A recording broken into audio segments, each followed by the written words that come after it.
The game controller just won't die, it seems. Introduced to the world with the launch of the Nintendo GameCube, a compatible controller for the Wii, making many games a dream to play, brought back for Smash Wii U with the GameCube adapter, and now similarly again brought back with the same adapter for the Switch with Smash Ultimate. That is 3 generations of consoles that the game controller has been reintroduced to the public. You don't see that often with other controllers, aside from maybe Sega's, but it's not officially like with Nintendo. Looking at the controller itself and its unique layout is surprisingly still used today, as almost every other company that makes controllers have all in agreement use the control layout set by the Xbox and PlayStation that has been used since the past decade for all controllers being made for the foreseeable future. It's even gotten to the point where even Nintendo themselves compromise and straight up conform to the Xbox and PlayStation control layouts for their own controllers. So I asked, why do they keep bringing back the game controller for their modern consoles if they're so different from most other controllers?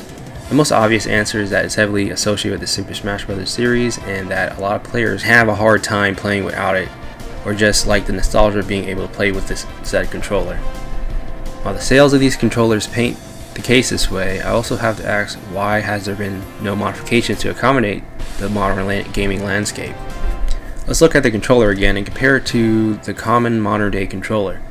It's clear to see that despite there being the same 4 face buttons, there's a distinction in the locations and size. Playing a modern game with the game controller is not practical in most cases, since most modern games rely on the modern diamond button format, leading to impractical button combinations. Leaving the button layout the way it is only really benefits the controller to playing games from the Super Smash Bros. Series and games that were compatible or had the controller in mind, like games from the Wii. In my opinion, the controller's value and appeal is kind of limited due to these circumstances. With some third-party releases from companies like PowerA and Hori, they've tried to make the controller more modern compatible, adding the 4 shoulder buttons and clickable thumbsticks you see on just about every controller made after the 360 and PS3, along with the home and share button. These additions have made the game controller more modern friendly, and I appreciate the changes since they make the controller more viable for more games, but it is still very odd that none of them had tried to change the button formation. Again, leaving the buttons like this causes a lot of problems for games since they only account for the diamond layout. I can see why it wouldn't be changed, since people would complain since it's part of the controller's identity, but I argue it's only a part of it. The other part is the form factor, analog gates, and the color buttons.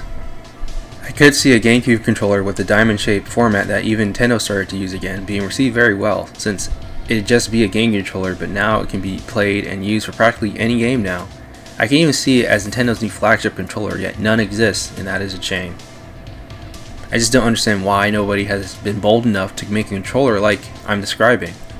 I can't be the only one that's had this idea pop up in their head before. I can even go further with the idea and suggest a GameCube controller that not only has a diamond format, but has a 6-button layout.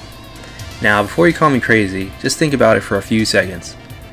This could make for the ultimate Nintendo controller, since it'd be easy to map N64 games to it, since 4 additional buttons could be used for the C buttons instead of relegating them to the C stick. Not even considering the N64 aspect, having the 2 additional buttons could be practical for certain games like fighting games and some PC games. For example, I play Phantasy Star Online 2 on PC with a controller, but in that game, the controller route can make certain actions and controls compromised, since there aren't as many buttons to map actions to compared to a keyboard. Specifically, there is a 3-button setup that allows for more actions and attacks in the game, where if you use a controller, you either have to map multiple actions to a single button or give up one. That's more of a personal experience, but I see the addition of 2 face buttons being beneficial either way. Even some third-party controllers add 2 buttons to a controller where the handles are, like the Steam controller does for other actions like a turbo or a programmable button.